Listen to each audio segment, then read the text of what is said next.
पहला प्रश्न।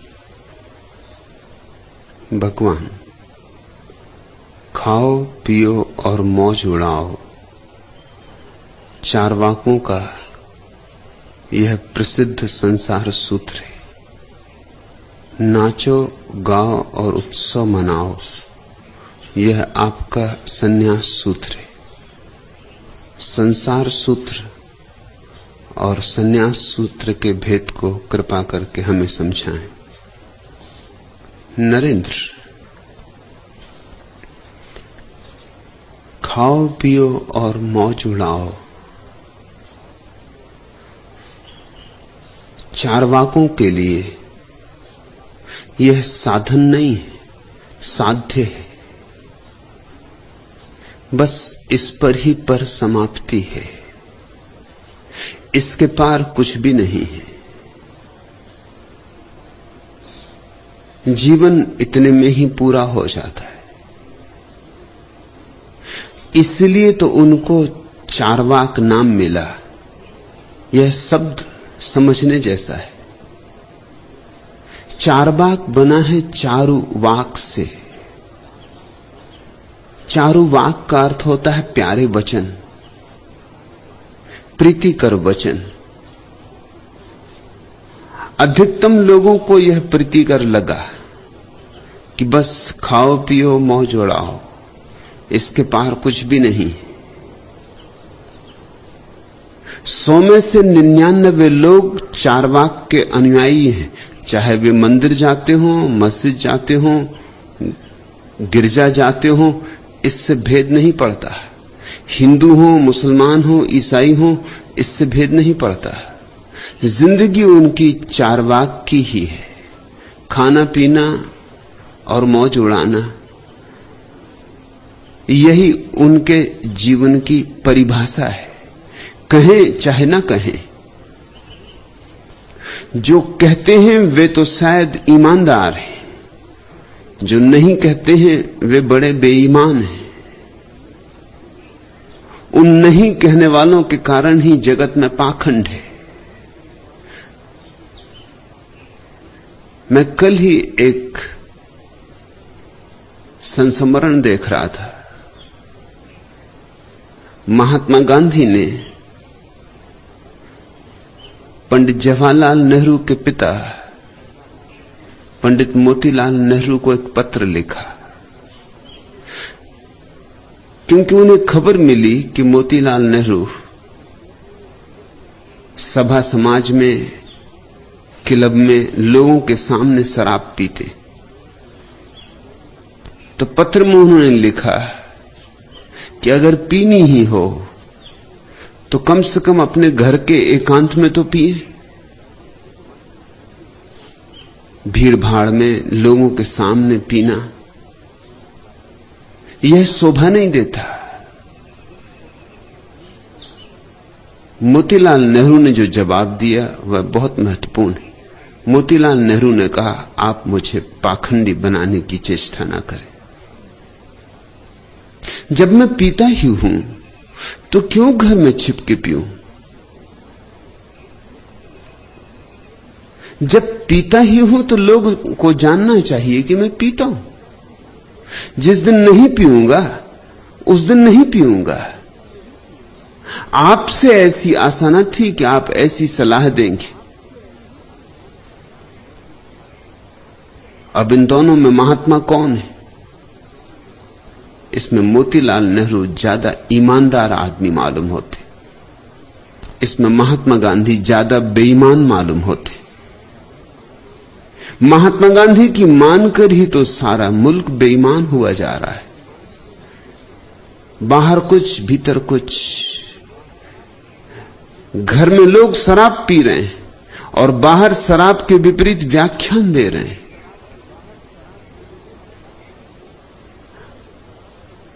संसद में शराब के विपरीत नियम बना रहे हैं वही लोग जो घरों में छिप के शराब पी रहे हैं।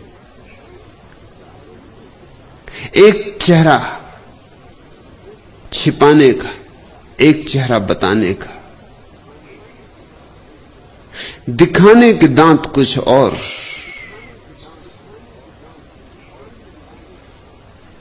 काम में लाने के दांत कुछ और।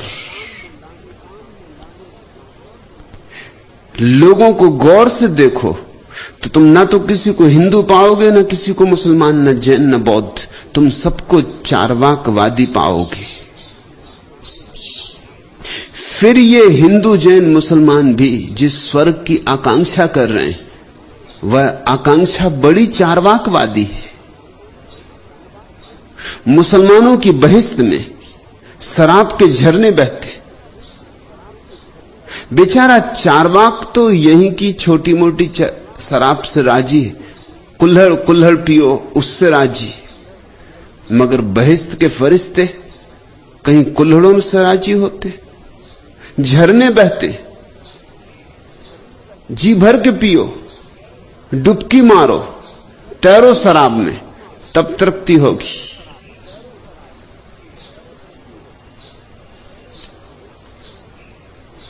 बहिश्त में सुंदर स्त्रियां उपलब्ध हैं, ऐसी सुंदर स्त्रियां जैसी यहां उपलब्ध नहीं। यहां तो सभी सौंदर्य कुम्हला जाता है। अभी खिला फूल सांझ कुम्हला जाएगा, अभी खिला सांझ पखरियां गिर जाएंगी। यहां तो सब क्षणभंगुर है।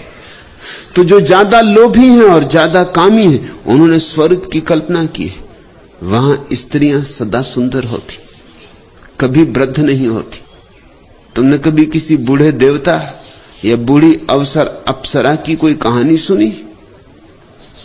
उर्वशी की कहानी को लिखे हो गए हजारों साल, उर्वशी अब भी जवान है। स्वर्ग में स्त्रियों की उम्र बस 16 साल पर ठहरी सो ठहरी, उसके आगे नहीं बढ़ती, सदियां बीत जाती। ये किन की आकांक्षाएं? चूंकि मुसलमान देशों में समलैंगिकता का खूब प्रचार रहा है, इसलिए बहिश्त में भी उसका इंतजाम है। वहां सुंदर स्त्रियां ही नहीं, सुंदर छोकरे भी उपलब्ध हैं। ये किनका स्वर्ग है? ये किस तरह के लोग? इनको तुम धार्मिक कहते हो? और हिंदुओं के स्वर्ग में कुछ भेद नहीं, विस्तार के भेद होंगे, मगर वही आकांक्षाएं, वही अभिलाषाएं।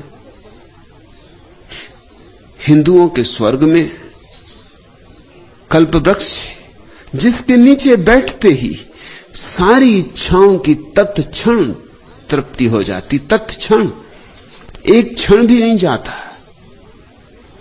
इतना भी धीरज रखने की जरूरत नहीं है वहां। यहां तो अगर धन कमाना हो वर्षों लगेंगे, फिर भी कौन जाने कमा पाओ न कमा पाओ। एक सुंदर स्त्री को पाना हो, एक सुंदर पुरुष को पाना हो, 1000 बाधाएं पड़ेंगी। सफलता कम, असफलता ज्यादा निश्चित है। लेकिन स्वर्ग में कल्प वृक्ष के नीचे भाव उठा कि तत्क्षण पूर्ति हो जाती। मैंने सुना है एक आदमी भटकता हुआ, भूला चूका, कल्प वृक्ष के नीचे पहुंच गया। उसे पता नहीं कि कल्प वृक्ष, थका मांदा था तो लेटने की इच्छा थी, थोड़ा विश्राम कर ले। मन में ऐसा ख्याल उठा कि काश इस समय कहीं कोई सराय होती, थोड़ा गद्दी तकिया मिल जाता। ऐसा उसका सोचना था कि तत्क्षण सुंदर सैया, गद्दी, तकिए अचानक प्रकट हो गए। वो इतना थका था कि उसे सोचने का भी मौका नहीं मिला। उसने ये भी नहीं सोचा कि ये कहां से आए, कैसे आए। अचानक गिर पड़ा बिस्तर पर और सो गया। जब उठा ताजा, स्वस्थ थोड़ा हुआ, सोचा कि बड़ी भूख लगी, कहीं से भोजन मिल जाता। ऐसा सोचना था कि भोजन के थाल आ गए। भूख इतने जोर से लगी थी कि अभी भी उसने विचार न किया कि ये सब घटना कैसे घट रही।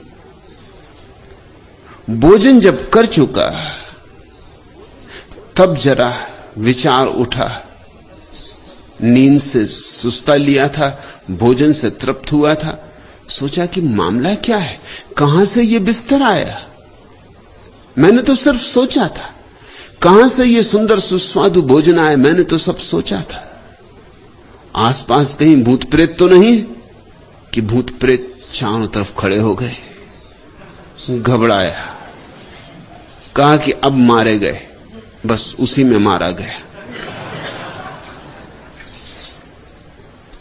कल वृक्ष के नीचे तत्क्षण समय का व्यवधान नहीं होता। ये किन्ने बनाए होंगे कल वृक्ष? कामियों ने। ये चार्वाकवादियों की आकांक्षाएं। साधारण चार्वाकवादी, साधारण नास्तिक तो इस पृथ्वी से राजी है, लेकिन असाधारण चार्वाकवादी हैं, उनको ये पृथ्वी काफी नहीं, उन्हें स्वर्ग चाहिए, बहिष्ठ चाहिए, कल्प वृक्ष चाहिए। अलग अलग धर्मों के अगर स्वर्गों की तुम कथाएं पढ़ोगे तो तुम चकित हो जाओगे। उनके स्वर्ग में वही सब कुछ है जिसका वे धर्म यहां विरोध कर रहे, वही सब, जरा भी फर्क नहीं। यहां कैबरे नृत्य का विरोध हो रहा है और इंद्र की सभा में कैबरे नृत्य के सिवा कुछ नहीं हो रहा है।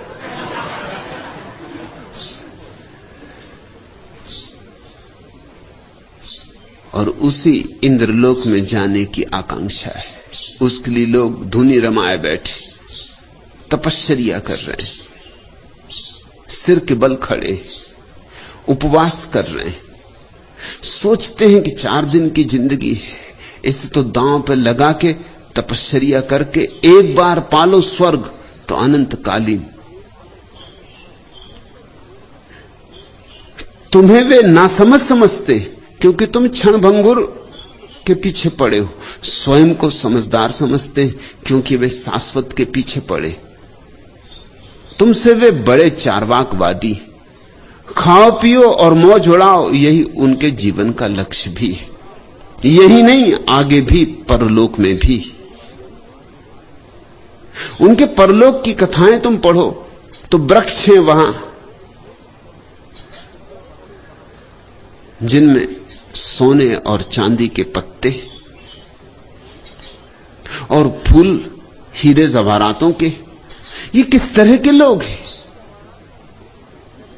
हीरे जवाहरातों, सोने चांदी को यहां गालियां दे रहे हैं और जो उनको छोड़ के जाता है उसका सम्मान कर रहे हैं।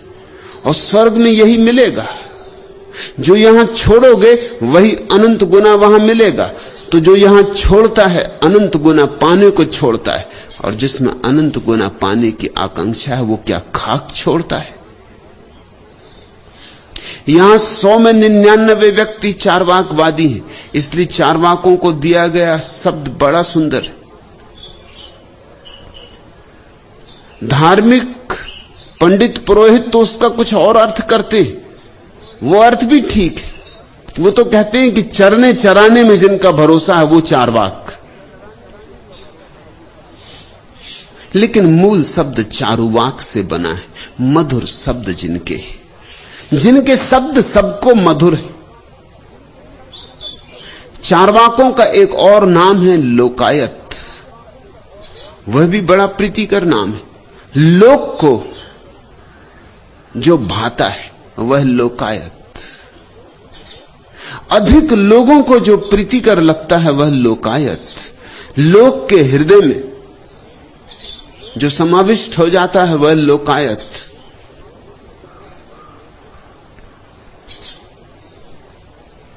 यहां धार्मिक कहे जाने वाले लोग भी धार्मिक कहां हैं?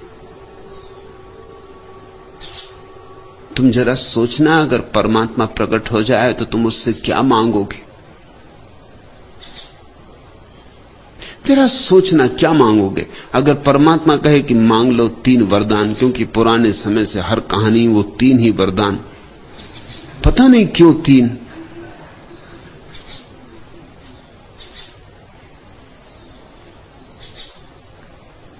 तो तुम कौन से 3 वरदान मांगोगे? किसी को बताने की बात नहीं, मन में ही सोचना, और तुम्हें पक्का पता चल जाएगा कि तुम भी चार्वाकवादी हो। तुम्हारे 3 वरदानों में चार्वाक की सारी बात आ जाएगी। धर्म के नाम पर लोगों ने एक आवरण तो बना लिया है पाखंड का, और भीतर वे वही हैं जिसकी वे निंदा कर रहे हैं। मैं भी कहता हूं नाचो गाओ उत्सव मनाओ, लेकिन नाचना गाना और उत्सव मनाना गंतव्य नहीं, लक्ष्य नहीं, साधन है, साध्य परमात्मा है। ऐसे नाचो कि नाचने वाला मिट जाए, ऐसा गाओ गीत कि गीत ही बचे गायक खो जाए, ऐसे उत्सव से भर जाओ कि लीन हो जाओ, तल्लीन हो जाओ। उसी तल्लीनता में, उसी लवलीनता में परमात्मा प्रकट होता है।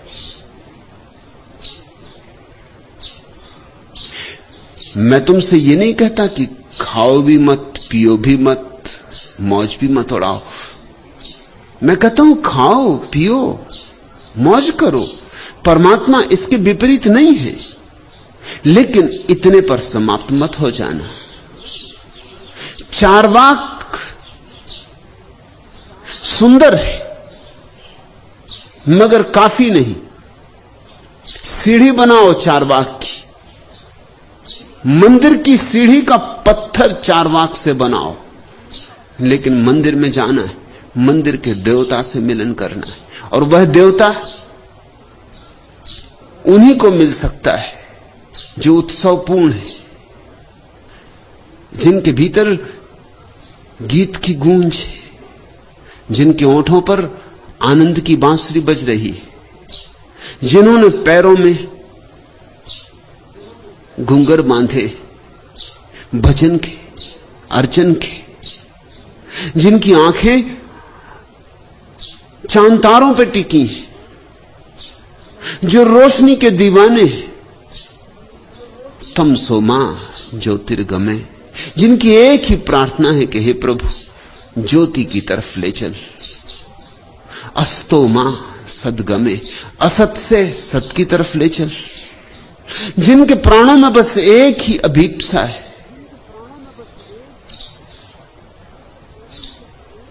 मृत्योर मां अमृत गमे, मृत्यु से अमृत की तरफ ले चल। कितनी बार बनाया, कितनी बार मिटाया, ये खेल बहुत हो चुका। अब मुझे शाश्वत में लीन हो जाने दे, विलीन हो जाने दे। अब मैं थक गया हूं होने से। ये सुंदर है तेरा जगत, ये खाना पीना मौज उड़ाना ये सब ठीक, मगर बचकानी है ये बातें। अब मुझे इनके ऊपर उठा। बच्चों को खिलौना से खेलने दो, लेकिन कभी बचकानेपन से ऊपर उठोगे या नहीं? और बच्चों के खिलौने भी मत तोड़ो, ये भी मैं नहीं कहता उनके खिलौने तोड़ दो। जिस दिन वे प्रौढ़ होंगे तब वे स्वयं ही खिलौनों को छोड़ देंगे। तो मेरी बात में और चार्वाक की बात में बड़ा भेद है। चार्वाक कहता है यही लक्ष्य, मैं कहता हूं यह साधन। चार्वाक कहता है इसके पार कुछ भी नहीं, मैं कहता हूं इसके पार सब कुछ। हां, एक बात में मेरी सहमति कि मैं चार्वाक का विरोधी नहीं हूं, क्योंकि जो चार्वाक के विरोधी हैं वो सिर्फ तुम्हें पाखंडी बनाने में सफल हो सके, और मैं तुम्हें पाखंडी नहीं बनाना चाहता। मैं तुम्हारे जीवन को दो हिस्सों में नहीं बांटना चाहता कि घर के भीतर कुछ और घर के बाहर कुछ और। मैं तुम्हें एक रंग देना चाहता हूं, ऐसा रंग जो सब तरफ सब जगह काम आए। मैं तुम्हें जीवन की एक शैली देना चाहता हूं जिसमें पाखंड की गुंजाइश ही ना हो। तो मैं चारवाक के पक्ष में हूं, क्योंकि चारवाक के जो विपरीत है वे पाखंड के समर्थक हो जाते। लेकिन मैं चारवाक पर समाप्त नहीं होता हूं, सिर्फ चारवाक पर शुरू होता हूं।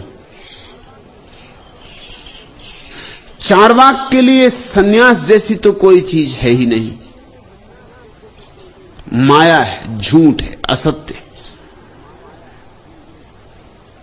ब्राह्मणों की जालसाजी है।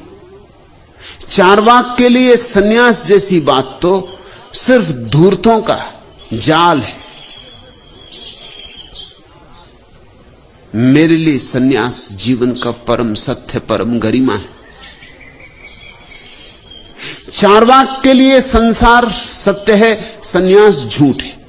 जो चारवाक विरोधी हैं, तथाकथित धार्मिक आस्तिक, उनके लिए संसार माया है और सन्यास सत्य है। मेरे लिए दोनों सत्य है और दोनों सत्यों में कोई विरोध नहीं। संसार परमात्मा का ही व्यक्त रूप है और परमात्मा संसार की ही अव्यक्त आत्मा है। मैं तुम्हें एक अखंड दृष्टि देना चाहता हूं जिसमें कुछ भी निषेध नहीं। मैं तुम्हें एक विधायक धर्म देना चाहता हूं जिसमें संसार को भी आत्मसात कर लेने की क्षमता है, जिसकी छाती बड़ी है, जो संसार को भी पी जा सकता है और फिर भी जिसका सन्यास खंडित नहीं होगा, जो बीच बाजार में संन्यास्त हो सकता है, जो घर में रह के अग्रही हो सकता है, जो संसार में होकर भी संसार का नहीं होता। तो एक अर्थ में मैं चारवाक से सहमत और एक अर्थ में सहमत नहीं। इस अर्थ में सहमत हूं कि चारवाक बुनियाद बनाता है जीवन की, लेकिन अकेली बुनियाद से क्या होगा? मंदिर बनेगा नहीं तो बुनियाद व्यर्थ है। और तुम्हारे तथाकथित साधु संत मंदिर तो बनाते हैं लेकिन बुनियाद नहीं लगाते। उनके मंदिर थोथे होते, कभी भी गिर जाएंगे, गिरे ही हैं। अब गिरे तब गिरे क्योंकि जिनकी कोई नींव नहीं है, उन मंदिरों का क्या भरोसा। उनमें जरा संभल के जाना, कहीं खुद गिरे और तुम्हें भी न ले डूबे। मैं एक ऐसा मंदिर बनाना चाहता हूं जिसमें संसार की भौतिकता नींव बनेगी और सन्यास और परमात्मा की गरिमा मंदिर बनेगी।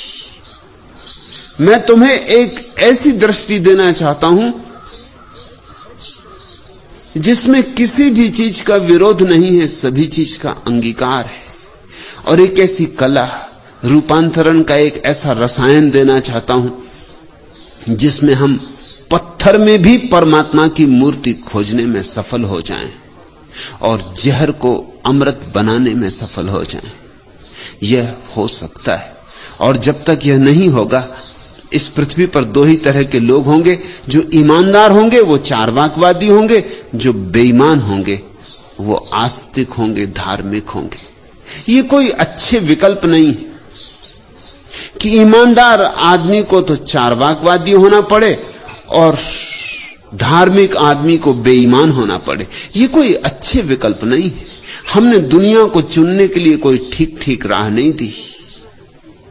मैं तीसरी ही बात कर रहा हूं। मैं कहता हूं बिना बेईमान हुए धार्मिक हुआ जा सकता है,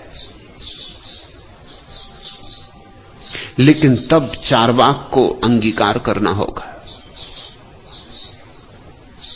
तब चारवाक को इंकार नहीं किया जा सकता। खाना पीना और मौज जीवन की स्वाभाविकता है।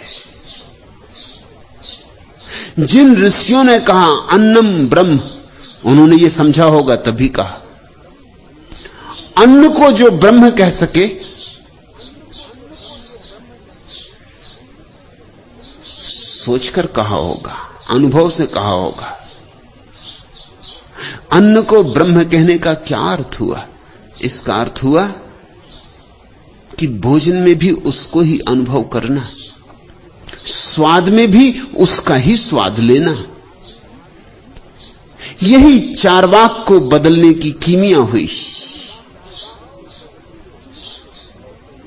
खाओ तो उसे, पियो तो उसे, मौज मनाओ तो उसके आसपास, वह न भूले।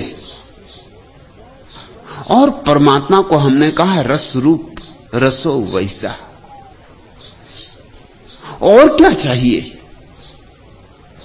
वही रस है। उस रस का प्रमाण दो, तुम्हारी आंखों में उसकी रसधार बहे, तुम्हारे प्राणों में उसका रसगीत गूंजे, तुम्हारा व्यक्तित्व उसके रस की झलक दे, प्रमाण बने। इसलिए कहता हूं नाचो, गाओ, उत्सव मनाओ। इसलिए कहता हूं कि परमात्मा की तरफ जब जा ही रहे हो तो रोते रोते क्यों जाना? जब हंसते हुए जाया जा सकता है तो रोते हुए क्यों जाना? और अगर रो भी तो तुम्हारे आंसू भी तुम्हारे आनंद के ही आंसू होने चाहिए।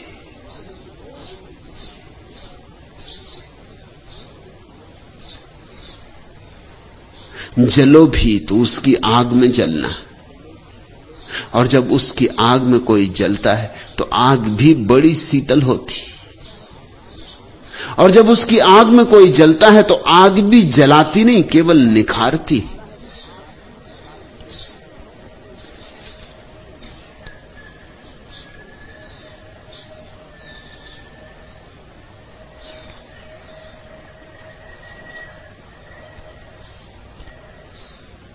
चारवाक एक पुराना दर्शन है, अति प्राचीन, शायद सर्वाधिक प्राचीन, क्योंकि आदिम मनुष्य ने सबसे पहले तो खाओ पियो और मौज मनाओ इसकी ही खोज की होगी। परमात्मा की खोज तो बहुत बाद में हुई होगी। परमात्मा की खोज के लिए तो एक परिष्कार चाहिए। परमात्मा की खोज तो धीरे धीरे जब हृदय शुद्ध हुआ होगा कुछ लोगों का, कुछ लोगों की हृदय तंत्री बजी होगी, तब हुई होगी। चारवाक आदिम दर्शन, सनातन धर्म से सारी बातें बाद में आई होंगी। चारवाक को बुनियाद बनाओ, क्योंकि जो सनातन है और जो तुम्हारे भीतर छिपा है, जो तुम्हारी बुनियाद में पड़ा है, उसको इंकार करके तुम कभी संपूर्ण ना हो पाओगे। उसको इंकार करोगे तो तुम्हारा ही एक खंड टूट जाएगा, तुम अपंग हो जाओगे। और अपंग व्यक्ति परमात्मा तक नहीं पहुंचता, ख्याल रखना। सर्वांग होना होगा।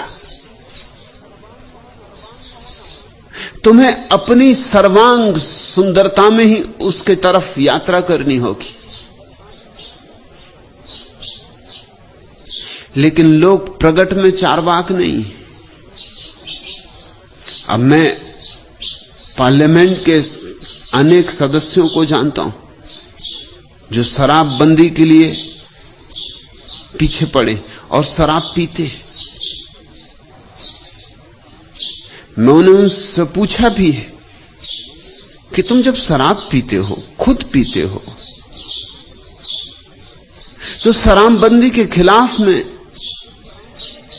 क्यों नहीं काम करते? क्यों शराबबंदी के लिए चेष्टा करते? तो वो कहते हैं आखिर जनता से वोट लेने हैं या नहीं। जनता के सामने तो एक चेहरा, एक मुखौटा लगा के रखना पड़ेगा। रही पीने की बात, सो वो हम घर में कर सकते हैं, मित्रों में कर सकते हैं, सभी पीते। बाहर हम एक चेहरा बना के रख सकते हैं। मैं ऐसे नेताओं को भी जानता हूं जो शराब पी के ही शराबबंदी के पक्ष में व्याख्यान करने जाते।